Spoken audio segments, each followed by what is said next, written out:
Hi hello നമസ്കാരം. ഇന്ന് നമ്മൾ ഊണ് കഴിക്കാനായിട്ട് പോകുന്നത് കാരൈക്കുടിയിലുള്ള ബംഗ്ല എന്ന് പറയുന്ന റെസ്റ്റോറൻറ്റിലാണ്. അപ്പം ഇതൊരു റിസോർട്ടും കൂടെയാണ്. ഇവിടെ നമുക്ക് താമസിക്കാനുള്ള സൗകര്യങ്ങളുണ്ട്. ഇതൊരു നല്ല ഭംഗിയുള്ള റിസോർട്ടാണ്. ഇത് കാണാനൊക്കെ വളരെ ഭംഗിയുള്ള ഒരു സ്ഥലമാണ്. അവരുടെ തീമും കാര്യങ്ങളുമൊക്കെ നല്ല ഭംഗിയാണ്. അതുപോലെ റിസോർട്ട് മൊത്തം ബൊഗെയിൻ വില്ലാസൊക്കെ പടർത്തി കയറ്റിയിട്ട് അങ്ങനെ നല്ല ബ്യൂട്ടിഫുൾ ആയിട്ടുള്ള ഒരു സ്ഥലമാണ്. അപ്പം ഇവിടെ നമുക്ക് ചെട്ടിനാട് ഒത്തൻറ്റിക് ആയിട്ടുള്ള മീൽസ് കിട്ടും.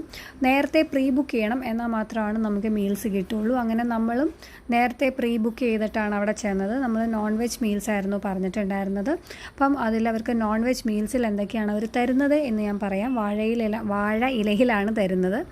അപ്പം ഒരു പരിപ്പുവട ഉണ്ടാവും, പിന്നെ ഒരു ഉരുളക്കിഴങ്ങിൻ്റെ ഒരു ഒഴിച്ചുകറി ഉണ്ടാവും, പിന്നീട് തോരനായിട്ടൊരു ബീട്രൂട്ട് തോരൻ ഉണ്ടാവും, ഒരു അച്ചിങ്ങ മെഴുക്കുവരട്ടി പോലത്തെ സാധനം ഉണ്ടാവും. ഞാൻ ഈ തോരൻ മെഴുക്കുവരട്ടി എന്നൊക്കെ പറയുമെങ്കിലും നമ്മുടെ സാധനമല്ല കേട്ടോ, അവരുടേതായിട്ടുള്ള ഒരു സ്പെഷ്യൽ സംഭവങ്ങളാണ്. ബീട്രൂട്ടിൻ്റെ ഒരു കറി ഒരു ഐറ്റം, അതുപോലെ അച്ചിങ്ങ പയറിൻ്റെ ഒരു ഐറ്റം എന്നൊക്കെ കൂട്ടിയാൽ മതി. വളരെ ഡിഫറെൻറ്റ് ടേസ്റ്റാണ്.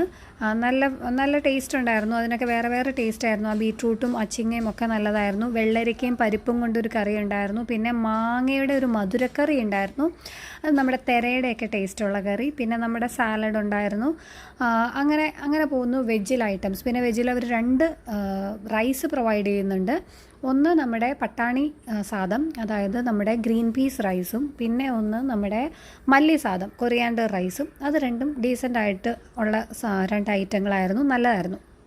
പിന്നെ നോൺ വെജ് ആയിട്ട് നമുക്കവർ ഇതിൽ തരുന്നത് ചെട്ടിനാട് സ്പെഷ്യൽ ചിക്കൻ കറിയും ഫിഷ് ഫ്രൈയുമാണ്.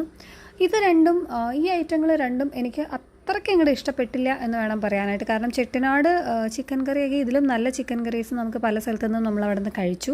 അപ്പം അത്ര ഒരു ഗംഭീരമായിരുന്നില്ല ആ നോൺ വെജിൻ്റെ ഐറ്റങ്ങൾ. പിന്നെ പപ്പടം ഉണ്ടായിരുന്നു.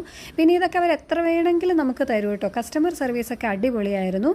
ഡെസേർട്ടായിട്ട് പംകിൻ ഹൽവയും ഐസ്ക്രീമും ഉണ്ടായിരുന്നു. പക്ഷേ ഓവറോൾ പറയുവാണെങ്കിൽ ഇവരുടെ റേറ്റ് വളരെ എക്സ്പെൻസീവാണ്. ആ റേറ്റിനനുസരിച്ച് ഫുഡിന് ടേസ്റ്റ് ഉണ്ടോ എന്ന് ചോദിച്ചു കഴിഞ്ഞിട്ടുണ്ടെങ്കിൽ ഞാൻ ഇല്ല എന്നേ പറയുകയുള്ളൂ. ഒരു ഡീസൻറ്റ് ഫുഡായിരുന്നു. ഭയങ്കര ടേസ്റ്റി ആയിരുന്നില്ല, പക്ഷേ നല്ല എക്സ്പെൻസീവാണ് ഇവരുടെ ഒരു മീൽസ് എന്ന് പറയുന്നത്. സംഭവം അവിടെ ഇരുന്ന് ഒരു കഫേ സെറ്റപ്പിൽ പോലെ ഒക്കെ ഇരുന്ന് ഫുഡൊക്കെ കഴിക്കാനൊക്കെ നല്ല രസമുണ്ടായിരുന്നു. അപ്പം ഇതാണ് അവരുടെ ഒരു റെസ്റ്റോറൻറ്റിൻ്റെ സൈഡൊക്കെ നല്ല ഭംഗിയുണ്ട് കാണാനായിട്ട്. ഭരണികളൊക്കെ വെച്ച് അവരുടെ കുറേ ഓട്ടുപാത്രങ്ങളൊക്കെ വെച്ച്, അതുപോലെ ബൊഗെയിൻ വില്ലാസൊക്കെ പടർത്തി കയറ്റി ഒരു ബൊഗെയിൻ വില്ല റിസോർട്ട് എന്ന് വേണമെങ്കിൽ പേരിടാൻ പാകത്തിനാണ് ആ റിസോർട്ട് ഡിസൈൻ ചെയ്തിരിക്കുന്നത്. ഇതായിരുന്നു ബംഗ്ല റെസ്റ്റോറൻറ്റ്.